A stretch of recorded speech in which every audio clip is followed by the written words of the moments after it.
Welcome to GAC Time, where we discuss all things General Hospital. So put your feet up, get your teacups, get your snacks, and let's begin. General Hospital Daily Recap, Wednesday, April 29th, 2026. Let's see what our favorite bunch of characters are up to. Liz overheard Isaiah's conversation. I guess he was going to get his car fixed. She was like, "What happened?" And Isaiah was just telling her that he scraped up the side of his car in the parking deck downstairs. So I'm really thinking Isaiah probably really did scrape his car up down the parking deck, but we know Curtis is going to run with this like he is the criminal of all criminals. So we'll see what happens with Isaiah and that later on. Um, Next thing you know, Willow comes in. She says hello to everybody. Isaiah was all happy to see her. He's like, hello, Congresswoman, and stuff like that. I'm like, whatever, Isaiah. But anyway, Liz and her get to talking. And Liz was telling her, she was like super excited. And she was like, "Did your mother tell you that Drew was, trying to talk to us and saying SOS over and over again?"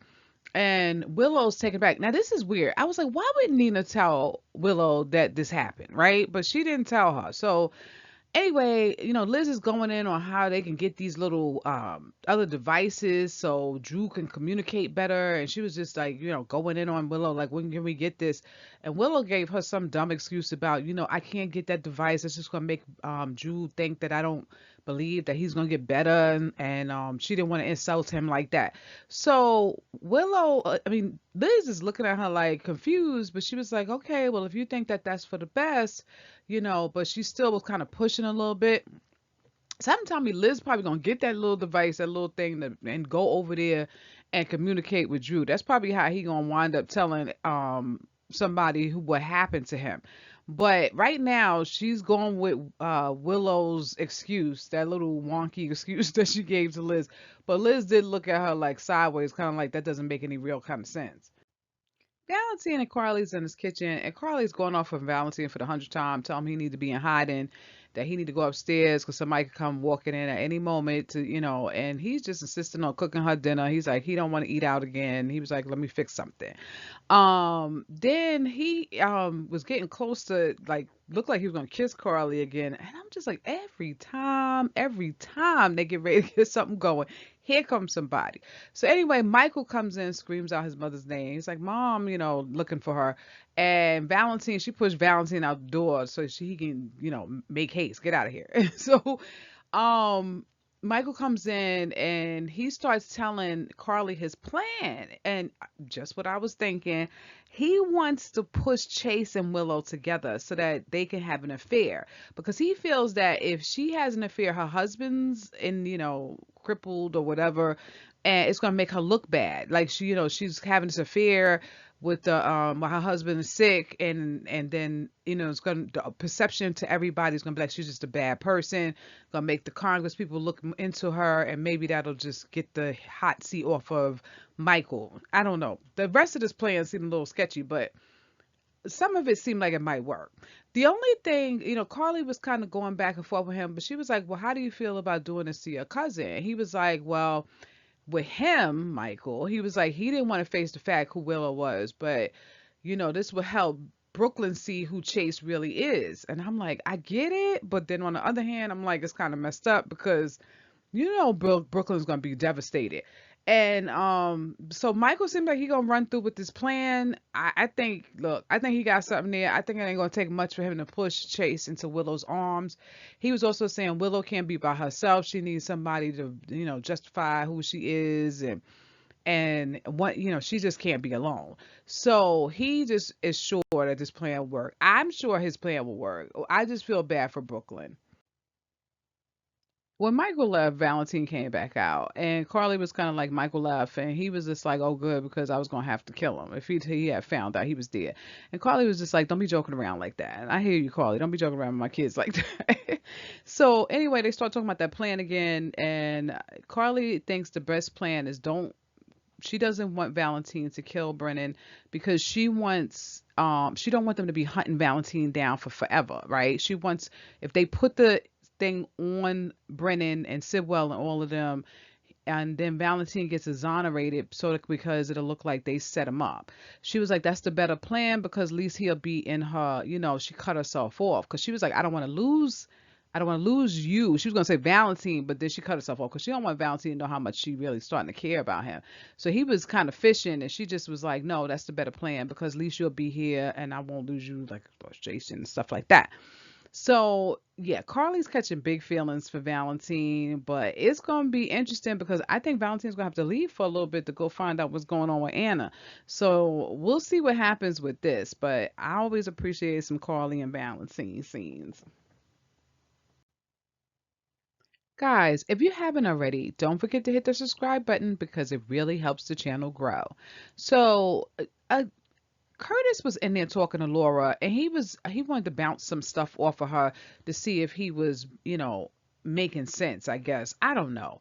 But he tells Laura his theory about Isaiah being the one that was involved in the accident with Jordan and him. So Laura's listening to this and she's kind of like, well, why do you think is Isaiah? So he was just like, he's driving that car and stuff like that. But he was also saying that it's a crime to leave an accident. So Laura was like, well, maybe this person didn't realize there was an accident, right? But he's just convinced. He was just like, no, if the person has stayed, if Isaiah has stayed, then, Jordan could have got help faster and stuff like that. So they're looking for somebody to blame, right? They need to blame themselves. Okay. That's it. There is no one to blame in this situation. But I like that Laura brought it around to Curtis and said, listen, you sure you don't want Isaiah out of the picture because of Portia and the baby and stuff like that? And he's trying to act like that's not what's going on. He just really wants to know because the person who drove off is a bad person for just leaving them. Listen, you know what? I'm not even going to go into a long drawn out rant on this. This is silly. We all collectively, I've seen all over social media, different people's commentary. Everybody is collectively saying the same thing. This is a dumb storyline. It was Jordan's fault. They need to move on. I'm glad Laura called Curtis on a lot of the stuff that he was saying, but he is adamant about thinking that this is Isaiah. He just wants Isaiah out of the picture because he don't want him around the baby and Portia. So let's keep it what it is. I'm getting off of this. Okay. Lucas, listen. How somebody gonna give you the gossip and then you gonna go spread the gossip around to her daughter? Right? So Josh came in. She was trying to milk some information out of Lucas about Cullum. And Lucas called her on it. He was like, why you want to know this? And so he was like, oh, because of Jason. Now Josh wants to know because of Jason. And she was just like, he wants to see if Cullum has some different theories so that maybe they can help Jason. So he was like, why don't you go ask your mother some stuff? And she was like, I can't ask my mother. Me and my mother had an argument. And then Lucas proceeds to tell Josh how she thinks that he knows that Carly is cheating on Jack. Why would you tell Josh this, right? Like, come on, right? This is her daughter. She shouldn't even be involved in the mix. First of all, Carly told him this in confidence or secret or whatever you want to say. All of a sudden, he's like, oh, don't tell your mother I told you. You shouldn't have told her anything. He could have made up any lie and would have been fine. Josh wouldn't have known if he was lying or not. So Josh, hopefully she thinks it's just that Valentine, she's coming for Valentine. Not that Carly and Valentine is actually having some type of affair. So I'm hoping that she doesn't think that because I could see her just spazzing out because she'd be ridiculous. But anyway, after that, Josh met up with Brennan. So Josh snuck into Brennan's room, and Brennan's screaming at her because he said, "Didn't I tell you, we can't be seen together if they find out who you are?" And she was like, and Josh was kind of like, "Look, the only reason why you care about me is because you dating my mother, right? You don't care what happens to me." And she was like, "But you know what? You already done that. You already lost her." So I'm hoping that Josh is not going to tell. I cannot see her telling him about Valentine because I just don't do that. But she know her mother would get in trouble. But I just hope she don't do that. Because I could see Josh being like, you know what, I'm gonna tell, so get him out of that house. But I'm just gonna leave it at that. That was kind of crazy. I hope she just leaves it alone and we just go on, or she makes up some other excuse. So we'll see what happens with this. Fake Nathan was going off on Lulu, okay? So Fake Nathan came over and said to Lulu, "We got to get Rocco out of town, right? Rocco is not going to be able to hold the secret. So Lulu's like, "What are you talking about?" So he told her that Rocco went over there and told Britt everything, like, the whole situation. So Lulu was like, why would he do that? And then she started saying, well, what is your sister going to do? I know she's going to hold this over his head until she needs some as leverage and stuff like that. And I'm like, as much as Lulu and Dante don't like Britt, I get it. But you can see how she acts with Rocco. You know she ain't gonna do that. But Lulu's convinced she gonna use it later on down the line. So Nathan starts going off on Lulu. He's like, she's not gonna do that. She is covering for him. She said the first thing she did was call me and let me know what was going on. So now his big plan, fake Nathan, is to get Rocco out of town before he could tell Dante anything.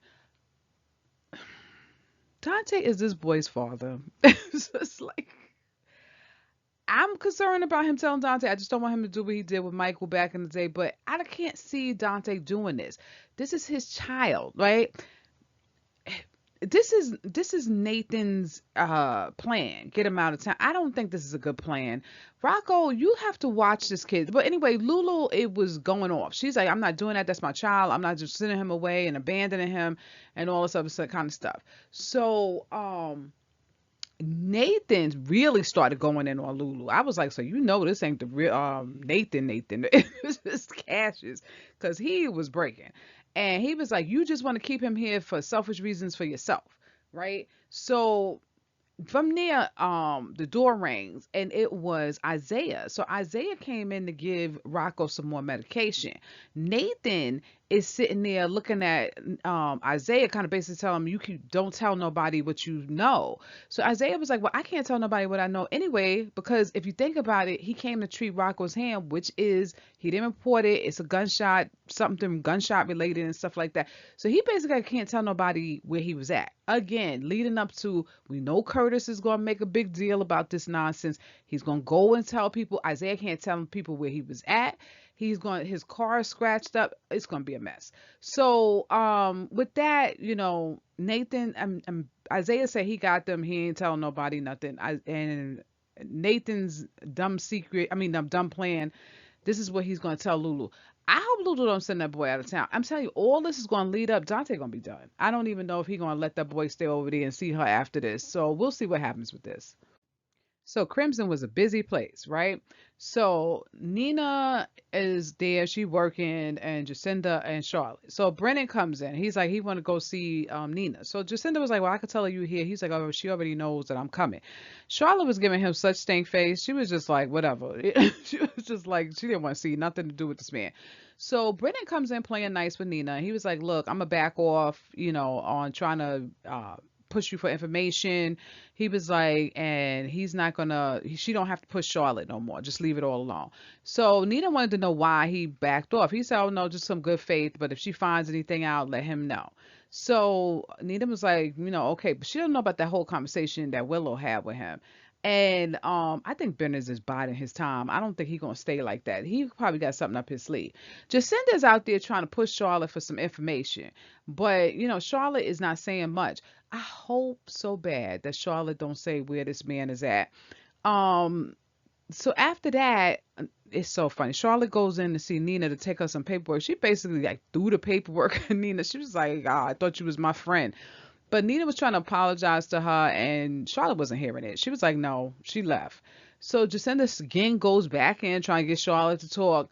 And then Michael comes up. And Michael, kind of made it so, and then Charlotte excused herself and left. But Michael was kind of like, no, he was telling Jacinda, don't even worry about getting the information out of Charlotte. I got a better plan. So he was going to go tell Jacinda about that plan about the whole thing with Chase and stuff like that. So I think Willow came in later too to get on Nina by not telling her about how Liz was trying to push that talker device in front of. I was like, I don't know why Nina didn't say nothing. But anyway, on top of that, Willow was like, I don't have any intentions on leaving Drew in that state. She was just like, I just need some leverage so that when he comes out of it, he can't tell people what we did. So they on the clock. If they don't get that stuff, Drew gonna get up. I'm sure Liz gonna come over there with that stupid chart and get this man up out of that bed, and next thing you know, we gonna be dealing with crazy Drew again. Brooklyn saw Alexis at the park, and she was asking Alexis about questions about adopting baby Phoebe. And Alexis put it out there. She was like, "It's gonna be hard for you to adopt a baby because there's other people that are looking for babies. You know, you guys said y'all wanted to be foster parents, and they not gonna be wanting to just give you this baby." So she was like, "Well, what should we do?" And Alexis suggested that they start the process right away. She was like, "Go talk to Chase and see if he wants, to do this, and if you do, let's start it." Um, she did say that they're going to be heavily investigating them, so just be prepared. So I guess this is where that whole thing is going to come up about her accident, that thing with Jordan and which is stupid. And then Chase is probably going to wind up sleeping with Willow. That's going to come out. Who knows where poor baby Phoebe going to be at? I hope her family come up because it ain't going to be Brooklyn and Chase. I know that much. So, guys, what was your favorite part about this episode? What was your least favorite part? Let me know down in the comment section. And don't forget to hit that bell notification and to like and subscribe because it really helps the channel. And thank you for joining us again at GHT Time. Till next time, bye.